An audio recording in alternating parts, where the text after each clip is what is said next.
మను class. ఈరోజు మనం వర్గ సమీకరణాలను సూత్రం ఆధారంగా సాధించడం ఎలానో తెలుసుకుందాం. 2x² plus x minus 528 0.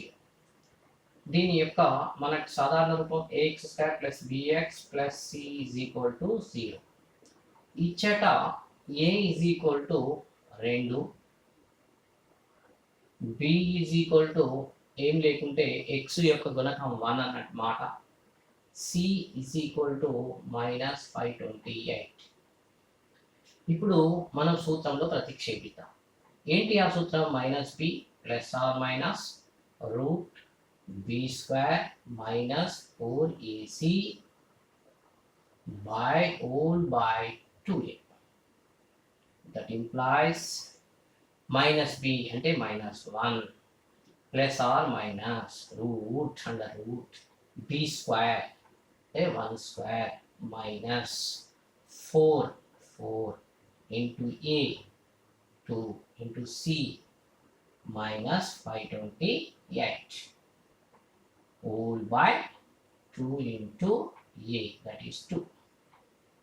It implies minus 1 plus or minus under root ఇక్కడ మైనస్ ఇంటూ మైనస్ ప్లస్ అవుతుంది 1 స్క్వేర్ 1 ప్లస్ ఇది మొత్తం ఎంత అవుతుందంటే 4 2 8 8 ఇంటూ 528 దట్ కమ్స్ అండర్ 4224 అవుతుంది బై 4. 4 2 8 528 ఇంటూ 8 8 64 4. సో 24 42 24 అవుతుంది. ఈ ప్లస్ 1 కలిపితే minus 1 plus are minus under root of 42 24 plus 1 42 25 whole by 4. ఈ 42 25కి వర్గమూలం వచ్చేసి మనకి వర్గమూలం వచ్చేసి 65 వర్గమూలం వస్తుంది. 65/4. 65/4. ఇప్పుడు దీన్ని మనం ఏం రాస్తామంటే మైనస్ 1 ప్లస్ 65/4 వన్ టైం, 65 అంటే 64/4. 4 1 4 1 4 4 6 24. So that implies 60. Minus 1 minus 65/4.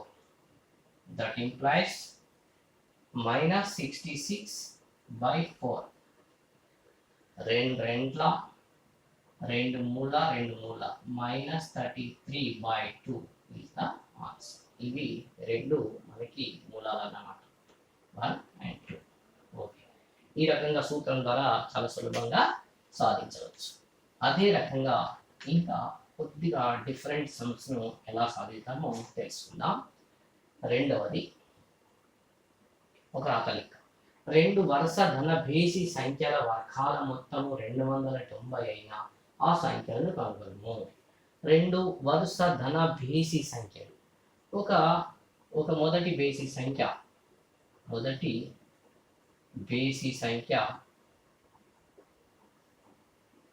x అనుకున్నచో వాటి దట్ ఇంప్లైస్ రెండవ బేసి సంఖ్య ఏమవుతుంది? రెండవ బేసి సంఖ్య ఏమవుతుందంటే ఎప్పుడైతే ఒక బేసి సంఖ్య ఉందో దానికి ఒకటి కలిపితే నెక్స్ట్ సరి సంఖ్య అవుతుంది. అంటే x+1 సరి సంఖ్య. సో x+2 అంటే బేసి సంఖ్య, x+2 నెక్స్ట్ బేసి సంఖ్య x+2 అవుతుంది. 2 వరుస ధన బేసి సంఖ్యల వర్గాల మొత్తము అంటే వీటి వర్గాల మొత్తం ఎంత అన్నాడు? వర్గాల మొత్తం 290 అని ఇవ్వబడింది. ఈ స్టెప్ దేర్ఫోర్ అంటే x² వర్గం అంటే ప్లస్ x+2 హోల్ స్క్వేర్, వీటి వర్గాల మొత్తము 290కి సమానమైతే అని ఇచ్చింది. So that implies x² plus దీన్ని విడదీయాలి. a² plus a plus b whole square, a² plus b² plus 2 into 2 into 2 is equal to 290. That implies x square 2x square plus 4x plus 4 minus 290 is equal to 0. ఈ plus 290 ఇటువైపు తీసుకొస్తే minus 290 అవుతుంది. So that implies 2x square plus 4x 290లో నుంచి plus 4 తీసేస్తున్నాం మనం. కాబట్టి ఏమైతుంది 10 6 8 286. That is minus 286 is equal to 0. దీన్ని మనం సాధించాలి. ఎలా సాధిస్తాము చూడండి. 2 అనేది ఫస్ట్ కామన్ వెళ్తుంది. 2 తీసేద్దాం. x square plus 4x 286 by 2 2 1 da 2 4 da 2 3 da 143 is equal to 0. So it అటువైతే 0 అయిపోయింది. x square plus 2x minus 143 is equal to 0 by 2. So that implies x square plus 2x minus 143 is equal to 0. దీన్ని మనం సాధించాలి సూత్రానికి అనుకూలంగా. సాధిద్దాం. ఇప్పుడు ఇక్కడ a is equal to x square గుణకం ఏం లేకపోతే 1 ఉన్నట్టు లెక్క 1. b is equal to x గుణకం 2. c is equal to minus 143. ఇప్పుడు minus b plus are minus 2b square minus 4ac by 2a అనేది సూత్రం. సో మైనస్ b అంటే minus 2 plus are minus b square 2 square minus 4 into a 1 into c minus 143 whole by 2 into a. So ఇప్పుడు ఏమవుతుంది that implies minus 2 plus are minus under root 2 square is 4 minus into minus plus 4 143 into 4 3 12 2 చాతన 1 4 16 17 7 చాతన 1 4 5 572 by 2.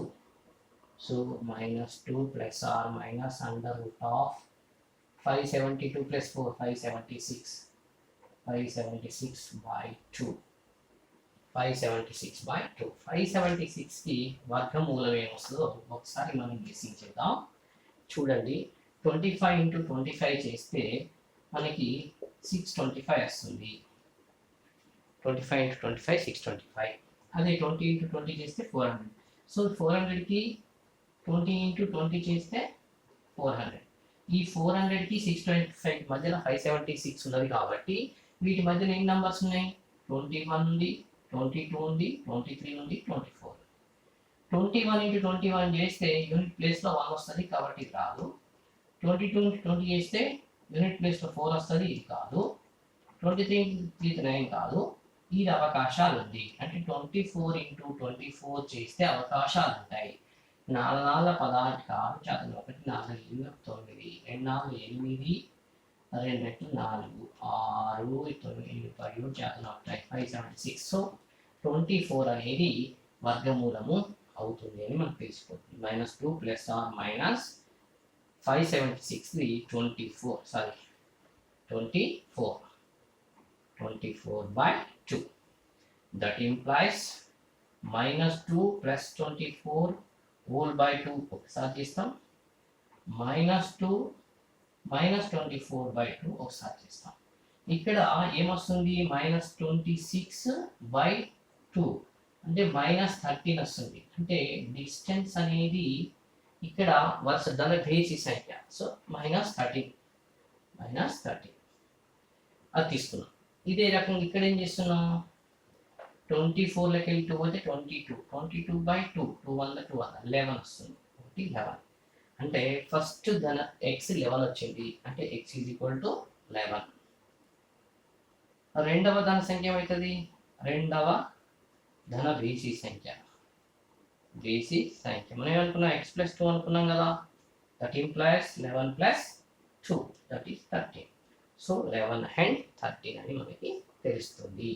ఈ రకంగా మనం రెండవ లెక్కను సాధించడం ఎలానో తెలుసుకున్నాం. అదే రకంగా మూడవ లెక్కను సాధించడం ఎలానో తెలుసుకుందాం. మూడవ లెక్కను సాధించడం ఎలా తెలుసుకుందాం. సో మూడవ లెక్క x+1/x = 3 ని కనుగొని మూలాలు కనుగొని. ఇప్పుడు దీన్ని మనం కాసాగా తీస్తాం. x కాసాగా అవుతుంది.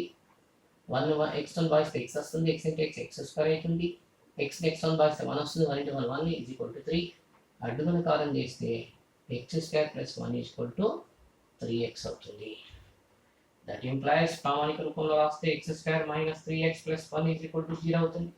So a = 1, b = -3, c = 1. So -b + or minus √b² - 4ac/2a.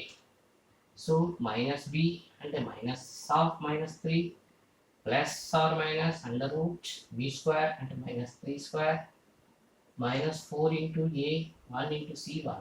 So by 2a 2 into 1, that is -1 plus 3 plus or minus √9 minus 3 9 4. So by 2, that implies 3 plus or minus √9 minus 4 5 by 2 5 by 2. Therefore 3 plus √5 by 2 ఒక మూలం, 3 minus √5 whole by 2 ఒక మూలం అని మనకి తెలుస్తుంది. ఈ రకంగా మూడవ లెక్కను మనం సాధించవచ్చు. నాలుగవ లెక్కలో కొద్దిగా ఇబ్బందికరమైనటువంటి అంశం మనకు ఉంటుంది. దాన్ని అర్థం చేసుకోవాల్సిన అవసరం ఉంటుంది. సో నాలుగవ లెక్కలో మనకి ఏం చెప్పిందంటే 2 చతురస్ర వైశాల్యముల మొత్తము 468 చదరపు మీటర్లు. అంటే ఒక మొదటి చతురస్రం యొక్క మొదటి చతురస్రము యొక్క భుజం x మీటర్లు అనుకుందాం. చదరపు మీటర్లు ఇచ్చింది కాబట్టి x మీటర్లు అనుకుందాం. దీని యొక్క చుట్టుకొలత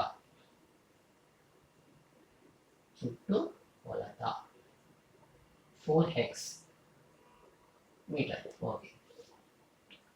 రెండవ చతురస్రం యొక్క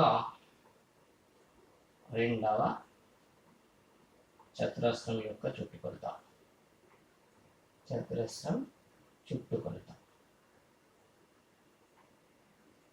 ఇక్కడ రెండవ చతురస్రం యొక్క చుట్టుకొలత ఎట్లా వస్తుంది అంటే 2 చతురస్రాల చుట్టుకొలతల భేదము అంటే మొదటి చతురస్రం మైనస్ రెండవ చతురస్రం = 24 అన్నమాట. కాబట్టి మొదటి చతురస్రం యొక్క చుట్టుకొలత ఉంది, రెండవ చతురస్రం యొక్క చుట్టుకొలత కావాలి. మొదటి చతురస్రం యొక్క చుట్టుకొలత మైనస్ రెండు చతురస్రం చుట్టుకొలత = 24. కాబట్టి ఇక్కడ మనం ఏం రాసుకున్నాం, రెండవ చతురస్రం యొక్క చుట్టుకొలత మనకు కావాలి. సో రెండవ చతురస్రం యొక్క చుట్టుకొలత అంటే అటువైపు తీసుకెళ్తే మొదటి చతురస్రం యొక్క చుట్టుకొలత -24 రెండవ చతురస్రం యొక్క చుట్టుకొలత అవుతుంది. సో రెండవ చతురస్రం యొక్క చుట్టుకొలత మొదటి చతురస్రం యొక్క చుట్టుకొలత -24 అని మనం రాయాల్సిన అవసరం ఉంటుంది ఇక్కడ. సో ఈ రెండు చుట్టుకొలతలు వచ్చేసినాయి, కానీ ఈ రెండవ చతురస్రం యొక్క భుజం కావాలి. రెండవ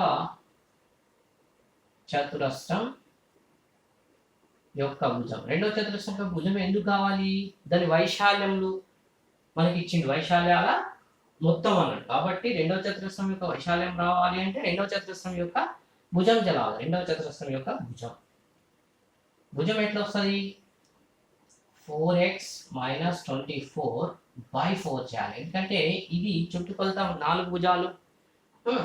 4x అంటే x + x కాబట్టి 4x - 24 అనేది కూడా చుట్టుకొలత కాబట్టి దీన్ని 4తో డివైడ్ చేస్తే దాని భుజం మనకు వస్తుంది. సో 4 కామన్ తీస్తే x - 4 24 ఈ 4 కట్ అయిపోతుంది. కాబట్టి మనకి ఏం మిగిలింది x మైనస్ 6 మీటర్స్ అనేది రెండవ చతురస్రం యొక్క భుజం అని తెలిసిపోతుంది. రెండవ చతురస్రం యొక్క వైశాల్యం మొదటి చతురస్రం యొక్క వైశాల్యం ఏమవుతుంది? మొదటి చతురస్రం వైశాల్యం x స్క్వేర్ అవుతుంది. రెండవ చతురస్రం యొక్క వైశాల్యం రెండవ చతురస్రం యొక్క వైశాల్యం x మైనస్ 6 హోల్ స్క్వేర్ అవుతుంది. భుజం స్క్వేర్ వైశాల్యం అనేది చతురస్రం యొక్క వైశాల్యం ఏంది? భుజం square. So x minus 6 whole square. ఇక్కడ ఏమన్నాడు? రెండు చతురస్రాల వైశాల్యముల మొత్తం 460 అంటే therefore x square plus x minus 6 whole square is equal to 468 అన్నమాట. ఇప్పుడు మనకు వర్గ సమీకరణం వస్తుంది. దీని నుంచి మనం వర్గ సమీకరణాన్ని సాధించవలసిన అవసరం ఉంటుంది. చూద్దాం వర్గ సమీకరణాన్ని మనం సాధిద్దాం. So that implies x square plus x minus 6 whole square అంటే a square minus a minus b whole square సూత్రం ప్రకారం విడదీయవలసి ఉంటుంది. x square plus 36 minus 2 into x into 6 is equal to 468. So that implies x square 2x square ఇది minus 12x plus 36 minus 468 is equal to 0. So 468 36 minus ఇది plus 4 minus 468 ఇది plus 36. 8 నుంచి 6 అయితే 2 6 నుంచి 3 అయితే 3 4. సో 432 వస్తుంది. 2x square minus 12x minus 432. ఇప్పుడు దీంట్లో 2 కామన్ తీస్తే 2 ఇంటూ ఎక్స్ స్క్వేర్ 2 ఆర్ల 12x 432 ఇంటూ 2 తోని మనం కొట్టేస్తే 2 1 2 2 దా 2 1 దా 2 6 దా 216 వస్తుంది. So it is equal to 0. So that implies x square minus 6x minus 216 is equal to 0 by 2. So x square minus 6x minus 216 is equal to 0 by 2. ఇప్పుడు a is equal to x square గుణకం 1, b is equal to minus 6, c is equal to minus 216. So మన సూత్రంలో మనం ప్రతిక్షేపిస్తే ఏమవుతుందో ఒకసారి చూద్దాం. సూత్రంలో ప్రతిక్షేపిద్దాం. Minus B minus of minus 6 plus are minus నోటికి రావాలి ఆ సూత్రం మనం ప్రతిసారి రాయాల్సిన అవసరం లేదు. బి స్క్వేర్ అంటే minus 6 square minus 4a means 1, c means minus 216 whole by 2 into 1. So that implies minus into minus plus 6 plus or minus under root 36 minus into minus plus 216 into 4. 4 6 24 కి 4 చక్క 2 4 1 4 2 6 4 8 864 by 2 864 plus 36 6 4 10 0 Chaka 1 6 9 10 0 Chaka 1 900. That implies 6 plus or minus 900 by 2. 900 కి వర్గమూలము 30 అవుతుంది. 6 plus or minus 30 by 2. So 6 plus 30 by 2, 6 minus 30 by 2, minus 24 by 2 అంటే minus 12 వస్తుంది. కాబట్టి ఇక్కడ కొలతలు చుట్టూ కొలత భుజం అనేది మైనస్ రుణాత్మకం కానేరదు కాబట్టి మనం ధనాత్మకమైన విలువను తీసుకుంటాం. 36/2 అంటే 18 అంటే 18 మీటర్లు. అంటే మొదటి చతురస్రం యొక్క భుజము 18 మీటర్లు. మొదటి చతురస్రం యొక్క భుజము 18 మీటర్లు. రెండవ చతురస్రం యొక్క భుజము రెండవ చతురస్రం భుజం. మనకు తెలుసు కదా, భుజం కనుక్కున్నాం కదా, ఎక్స్ మైనస్ 6 మీటర్స్ ఉన్నాం. సో ఎక్స్ అంటే ఇక్కడ మనకి ఎంత వచ్చింది, 18 మైనస్ 6, దట్ ఈస్ 12 మీటర్స్ అని అనుకున్నాం. ఈ రకంగా మనం సూత్రం ఆధారంగా లెక్కలను చేయడం నేర్చుకున్నాం. నెక్స్ట్ క్లాస్లో తర్వాత తెలుసుకుందాం.